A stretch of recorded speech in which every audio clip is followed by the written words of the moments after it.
Halo Commerce, balik lagi di Telekom Podcast bersama gue Kemas yang bakal nemenin lo di episode kali ini. Gimana nih Commerce kabarnya? Pasti baik-baik aja kan? Ya semoga kita diberi kesehatan dan semangat untuk menjalani kehidupan ini. Ngomong-ngomong soal kehidupan ya, di episode kali ini gue bakal ngebahas tentang balance life with time management, yaitu dengan menyempurnakan kehidupan atau menyeimbangkan kehidupan melalui manajemen waktu. Pasti masih banyak nih commerce di rumah yang merasa bingung, terus pening juga karena banyaknya kegiatan, padatnya jadwal. Makanya kali ini gue bakal bahas tentang itu. Tapi nih ya, gue bahas itu gak bakal sendirian. Kali ini gue kedatangan tamu spesial nih, seorang mahasiswi yang mempunyai prestasi dan berkegiatan aktif di dalam maupun di luar kampus. Halo Kak Ratu. Halo. Boleh dong kenalin ke para commerce di rumah. Halo Kak Mas dan juga commerce di rumah. Kenalin, gue Syarifah Fasya dari Sosiologi angkatan 2020. Oke, angkatan ibu. Gimana nih Kak kabarnya? Alhamdulillah baik sejauh ini. Alhamdulillah baik. Kalau boleh tahu nih Kak, keseharian Kakak ini sibuknya ngapain aja nih? Kalau misalnya gue sekarang sih kesibukan gue lagi magang sih ya kebetulan. Karena gue kan memang udah semester 6 gitu. Jadi kayak gue sekarang lagi magang di Radio Republik Indonesia Bandar Lampung. Jadi kesibukan gue sejauh ini cuma itu sih kalau sekarang. Sama nyusun skripsi. Nyusun skripsi. Kalau misalnya itu udah bisa dibilang kesibukan, itu masuk kesibukan gue juga. Nyusun skripsi. Kalau dulu di kampus itu pernah ikut organisasi gitu nggak Kak? Kalau misalnya dulu pas gue masih kuliah ya, juga sekarang masih kuliah ya, maksudnya masih aktif ikut kelas dan sebagainya macamnya. Gue sempat ikut himpunan mahasiswa juga, himpunan mahasiswa jurusan Sosiologi Universitas Lampung. Dan waktu itu gue join ke bidang pengabdian masyarakat. Dan di situ waktu itu gue kebetulan megang sebuah program namanya Bina Desa. Dan alhamdulillahnya di tahun gue waktu itu lolos pendanaan dari Kemristek Dikti dan juga Direktorat Ormawa. Jadi kita masuk ke dalam program PPK Ormawa. Gitu. Itu kakak kok tertarik masuk situ, kenapa tuh Kak? Karena kan gue kan jurusan sosiologi ya. Jadi gue masuk himpunan tuh kayak ya biasalah, gimana sih maba-maba gitu kan, mahasiswa baru terus pengen nyoba nih gitu, kayak himpunan seru gitu kan di jurusan. Apalagi ngeliat kayak kakak tingkat gue juga kayak banyak banget yang aktif, bahkan sampai ikut kayak pejuang muda gitu kan ke Bima, ke Nusa Tenggara dan lain sebagainya macamnya. Terus gue ngerasa kayaknya yang namanya pengabdian masyarakat nih seru gitu kan. Jadi kayak gue interest, cuma kayak kalau misalnya buat yang jauh banget gitu, mungkin keluar dari Lampung, kayak gue belum dibolehin ya strict parents gitu kan. Namanya juga ciwi-ciwi ini. Jadi ya udah, kebetulan di jurusan gue itu sempat ada program yang namanya Bina Desa. Cuma waktu itu berhenti di tahun sekitar 2007 kalau nggak salah. Waktu itu dosen gue itu masih jadi mahasiswa, dan itu terakhir di angkatan beliau gitu kan. Dan ketika di angkatan gue akhirnya kita mulai lagi nih, kayak kita perlu untuk membangun program ini lagi. Jadi kayak bener-bener image sosiologi itu bener-bener melekat banget kan di pemberdayaan masyarakat gitu. Jadi kayaknya ini penting gitu untuk dibangun lagi. Jadi kayak yaudah deh, kalau misalnya emang gue punya kesempatan kenapa enggak gitu. Terus itu kakak itu masuknya di semester berapa di situ Kak? Gue waktu itu di semester 4 kalau nggak salah. Jadi semester 4 gue mulai kayak ya emang lagi aktif-aktifnya kan gitu ya.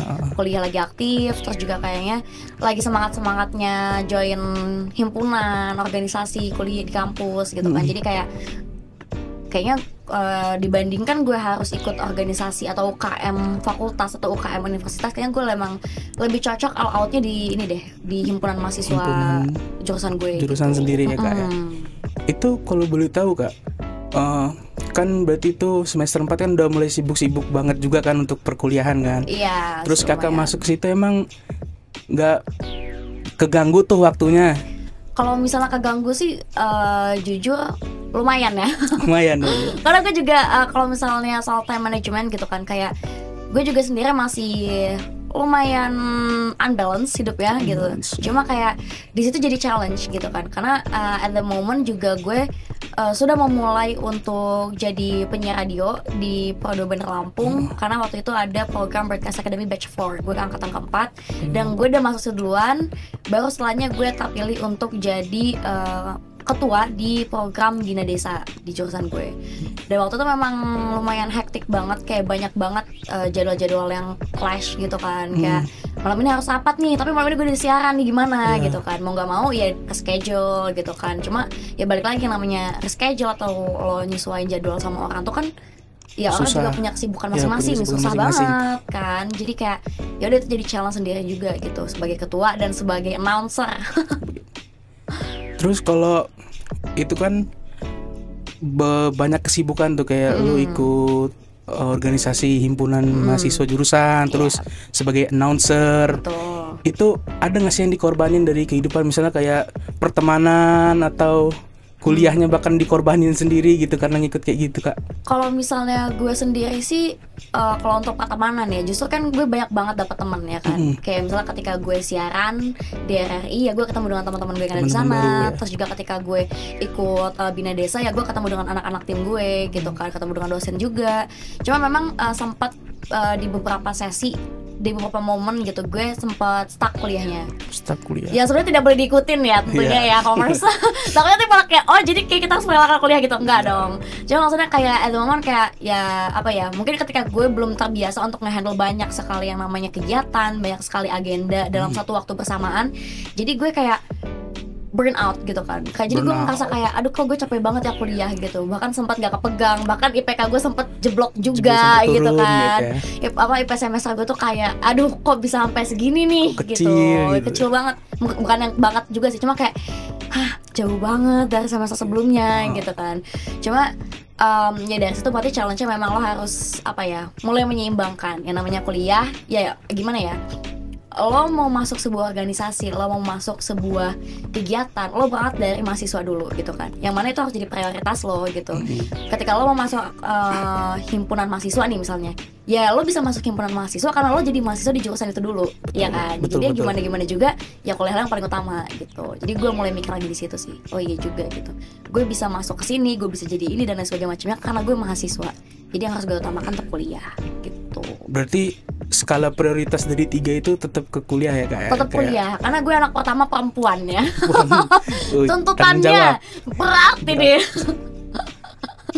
Terus gimana tuh cara lu ngebagi waktu? Misalnya kayak tadi kan lu sempet ngomong kayak ada clash jadwal, terus reschedule, terus itu lu gimana cara ngatasin semuanya itu? Kan pasti pusing banget tuh ngurusin yang jadwal yang ini ke sini, jadwal yang ini ke sini. Itu gimana tuh, Kak? Kalau misalnya gue sih memang sempat ya beberapa kali terjadi, bahkan ketika program gue udah mulai berjalan. Jadi waktu itu gue inget banget, itu bulan September tahun kemarin gitu kan. Waktu itu program pertama gue itu penyuluhan fungsi sumber daya budaya dan juga pemanfaatan fungsi Muli Mekanai, kalau nggak salah, gue lupa lagi nama subprogram gue sendiri.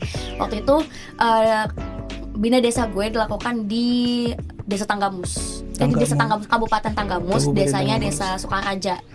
Dan waktu itu kebetulan itu bertepatan dengan Hari Radio Nasional, yang dimana pastinya RRI merayakan gitu kan, menyelenggarakan sebuah kegiatan.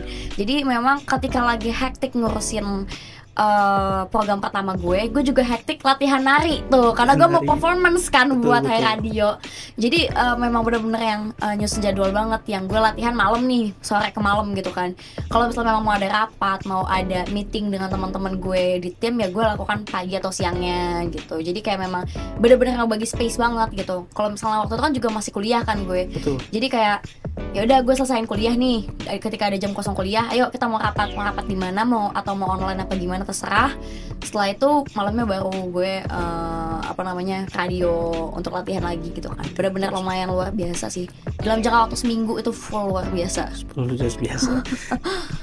Terus kan lo ngikutin radio sebagai announcer, terus ngikutin di mahasiswa juga itu.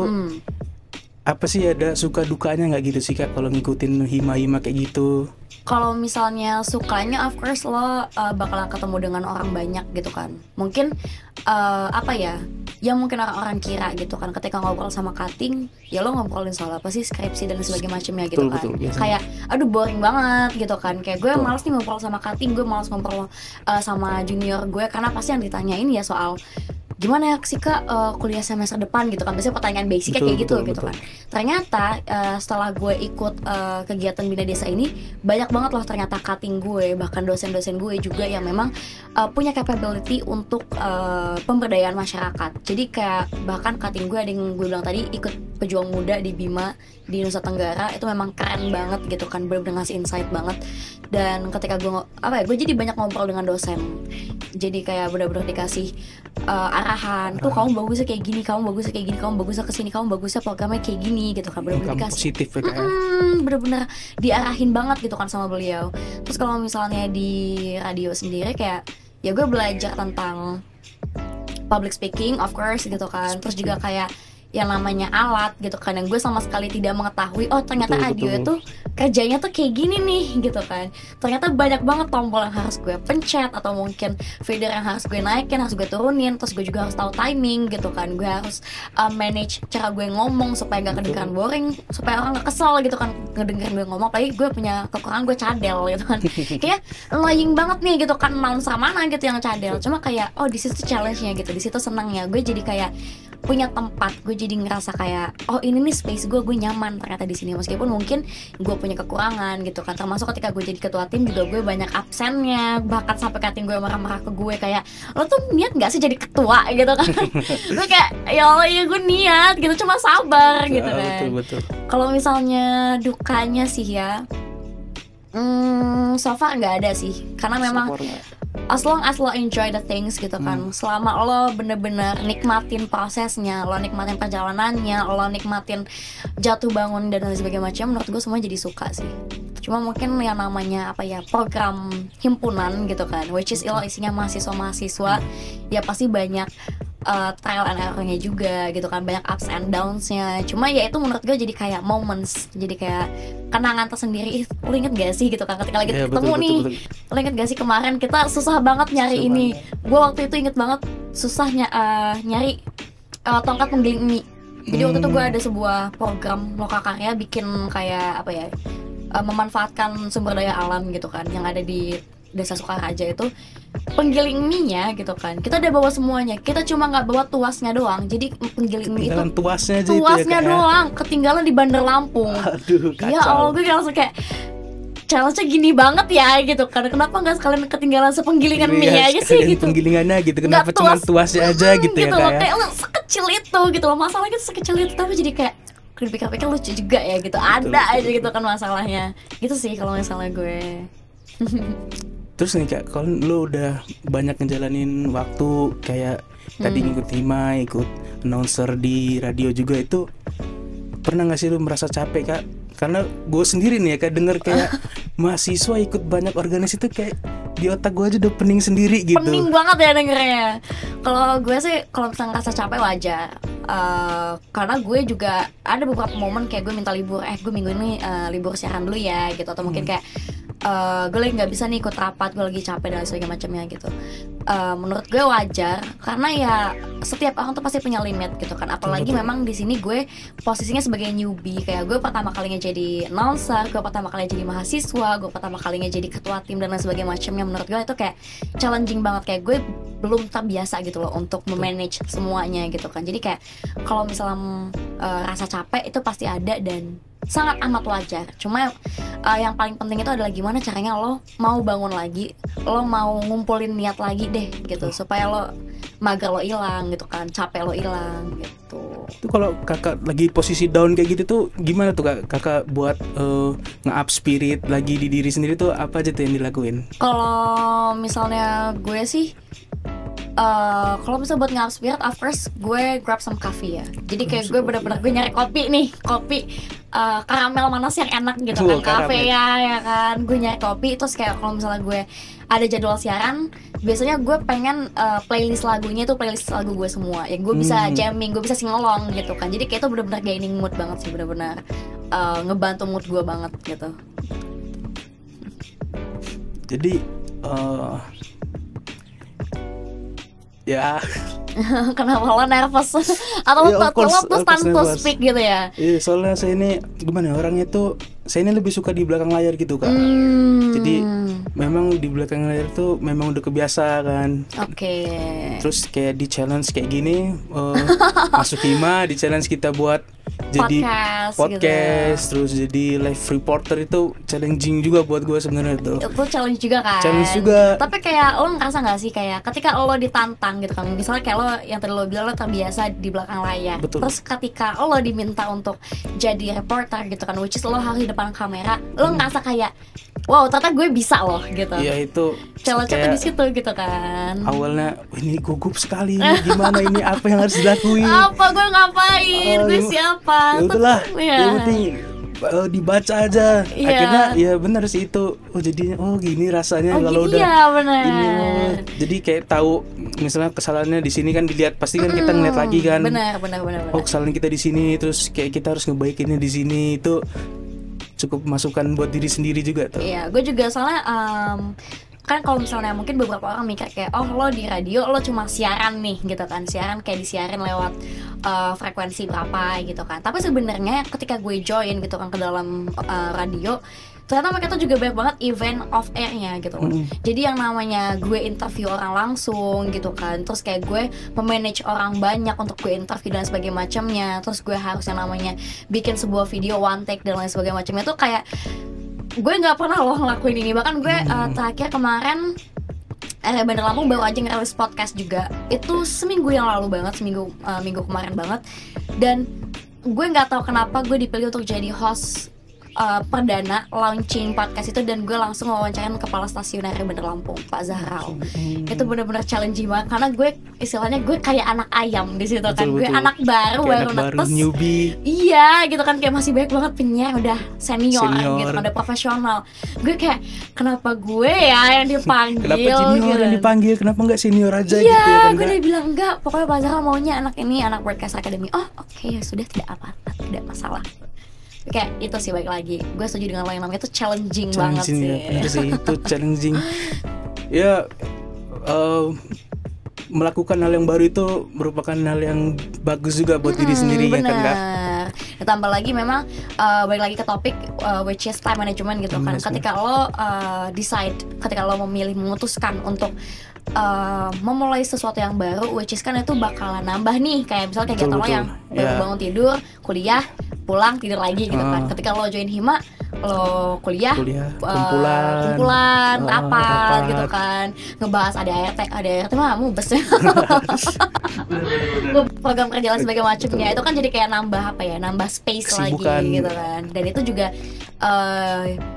bikin challenge itu nggak cuma sekadar lo manage diri sendiri, tapi kayak gimana caranya lo manfaatin waktu yang lo punya sebaik-baiknya juga gitu kan. Betul. Dan somehow itu tuh bikin diri lo sendiri tuh ngerasa balance gitu loh. Kayak lo kuliah, istilah lo akademik dapat gitu kan. Ketika lo di Hima, lo teman-teman dapat, lo juga pengalaman juga dapat gitu kan. Jadi bener-bener kayak nggak ada yang sia-sia sih sebetulnya kalau lo jadi mahasiswa dan lo manfaatin semua akses yang lo bisa. Menurut gue itu bener-bener ya benefit lah gitu. Benar-benar bisa bermanfaat banget gitu.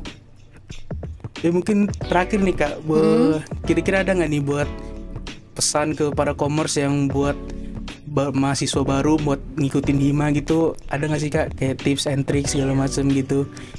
Kalau buat ngebagi waktu. Kalau misalnya buat tips and tricks ya buat newcomers gitu kan. Newcomers, pokoknya jangan semua kegiatan lo ikutin aja emang bener-bener pengen banget lo ikutin. Istilahnya kayak yang bener-bener passion lo banget gitu kan, yang bener-bener lo suka banget di situ gitu loh. Memang yang namanya ketika kita PKKMB itu kan banyak banget kayak demo-demo UKM ya kan. Terus kayak wah keren banget, gue pengen banget ikutin ini dari dulu gitu kan. Dia kan FOMO banget gitu kan. Gue ngerasa kayak gue sempat berada di fase FOMO itu gitu loh. Jadi kayak semua kegiatan pengen gue coba, pengen gue ikutin, tapi ternyata it doesn't work good on me gitu kan. Ternyata gue cuma dapet capeknya doang. Jadi kayak bener-bener kalau misalnya emang lo mau ikut sebuah kegiatan, menurut gue dibandingkan lo ikut, sorry banget nih ya, gue no offense banget nih, dibandingkan lo ikut UKMF atau mungkin UKM universitas, lebih baik lo ikut HIMA sih. Pertama, selain lo dapat apa ya, lo dapet channel gitu kan dari dalam jurusan lo sendiri. Kedua, ya itu kan ngebagusin nama jurusan lo juga, ya kan. Terus juga somehow kalau misalnya memang himpunan mahasiswa, ya itu pasti ada korelasinya dong sama jurusan lo. Betul. Jadi kayak bener-bener ya udah lo tinggal nyemplung aja ke situ gitu kan. Kalau emang gak aktif, aktifin gitu. Jadi apa ya?